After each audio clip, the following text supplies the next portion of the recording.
অনলাইনে জুয়া খেলেন এমন মানুষের সংখ্যা নেহায়েত কম নয়। ধনী থেকে দরিদ্র কিংবা মধ্যবিত্ত সবারই আছে জুয়ার নেশা, আর অনলাইন জুয়া হলে তো কথাই নেই। অধিক লাভের আশায় যাদের অনেকেই সর্বস্ব হারিয়ে নিঃস্ব হয়েছেন অবলীলায়।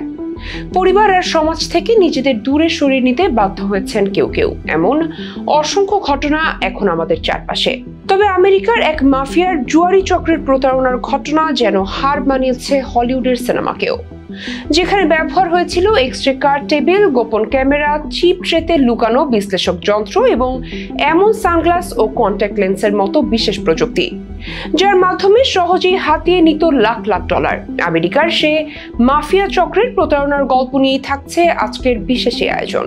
পরিবার, সমাজ আর ব্যক্তিগত সম্পদ ধ্বংসের ভেতর দিয়ে জুয়ারি চক্রে হাতিয়ে নিচ্ছে লাখ লাখ ডলার, যাদের পাতা ফাঁদে প্রতারণার শিকার হয়ে জীবন বিসর্জন দেওয়ার মতো ঘটনাও ঘটছে হরহামেশাই। এমনই এক জুয়ারি চক্র ধরা পড়েছে আমেরিকার টেক্সাসে, যেখানে মোটা অঙ্ক জেতার আশায় সেলিব্রিটি, পেশাদার ক্রীড়াবিদ ও ধনী জুয়ারিরা বসেছিলেন টেক্সাস হোল্ডএম পোকারের টেবিলে। কিন্তু তারা জানতেন না তাদের জেতা প্রায় অসম্ভব। তারা ছিলেন তথাকথিত ফিশ, যাদের টার্গেট করেছিল মাফিয়া পরিচালিত এক জটিল জুয়ার প্রতারণা চক্র। আর এই প্রতারণায় ব্যবহার করা হয়েছিল এক্স-রে কার্ড টেবিল, গোপন ক্যামেরা, চিপ ট্রেতে লুকানো বিশ্লেষক যন্ত্র এবং এমন সানগ্লাস ও কন্ট্যাক্ট লেন্স যা তাদের হাতে থাকা কার্ড দেখতে পারত। ওশান 11 সিনেমার প্লটের মতো শুনতে এই পরিকল্পনার মাধ্যমে অবুঝ খেলোয়াড়দের কাছ থেকে অন্তত $7 মিলিয়ন হাতিয়ে নেওয়া হয়, টাকার অঙ্কে যার পরিমাণ 85 কোটি 5 লাখ টাকারও বেশি। প্রতি খেলোয়াড় হারান কমপক্ষে $1.8 মিলিয়ন বা 21 কোটি 9 লাখ টাকা। এ বিষয়ে মার্কিন আইনজীবীদের দাবি, বিশাল এক ফেডারেল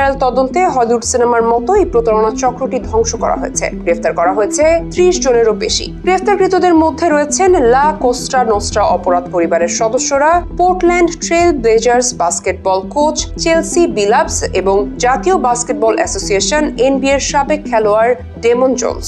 FBI পরিচালিত ক্যাশ প্যাটেল এটিকে বিস্ময়কর মাত্রার প্রতারণা উল্লেখ করে বলেন, New York, Miami, Las Vegas সহ যুক্তরাষ্ট্রের বিভিন্ন শহরের ব্যক্তিরা এই প্রতারণার শিকার হয়েছেন। আইনজীবীদের মতে আন্ডারগ্রাউন্ড এই পোকার স্ক্যামটি শুরু হয় 2019 সালে। যুক্তরাষ্ট্রের কুখ্যাত মাফিয়া পরিবার বনানো, গ্যাম্বিনো, লুচেসে ও জেনোভিজ এটি পরিচালনা করেছিল। প্রতারণা থেকে অর্জিত অর্থের একটি অংশ এসব অপরাধী পরিবারের তহবিলে যেত। প্রসিকিউটররা জানান, ভুক্তভোগীদের প্রলুব্ধ করতে সাবেক পেশাদার ক্রীড়াবিদদের ফেস কার্ড হিসেবে স্কিমে যুক্ত করা হয়েছিল। অভিযোগে বলা হয়, ফিশ হিসেবে ফাঁদে পড়া ওই খেলোয়াড় ছাড়া বাকি সবাই, খেলোয়াড় থেকে শুরু করে ডিলার পর্যন্ত এই প্রতারণার অংশ ছিল। এমনকি কার্ড শাফলিং মেশিন ও চিপ কাউন্টারের মতো ব্যবহৃত প্রযুক্তিগুলো প্রতারণার উদ্দেশ্যে লাগানো হয়েছিল। ওয়্যারলেস প্রযুক্তি ব্যবহার করে বিশেষ করে টেক্সাস হোল্ডএম গেমে খেলা চলাকালীন তথ্য আদান প্রদান করা হতো। সব জায়গায় ছিল বিশেষ প্রযুক্তি, একটি এক্সট্রা টেবিল যা নিচে রাখা যে কোনো কার্ড পড়ে ফেলতে পারত, চিপ ট্রের ভেতরে বিশ্লেষক যন্ত্র,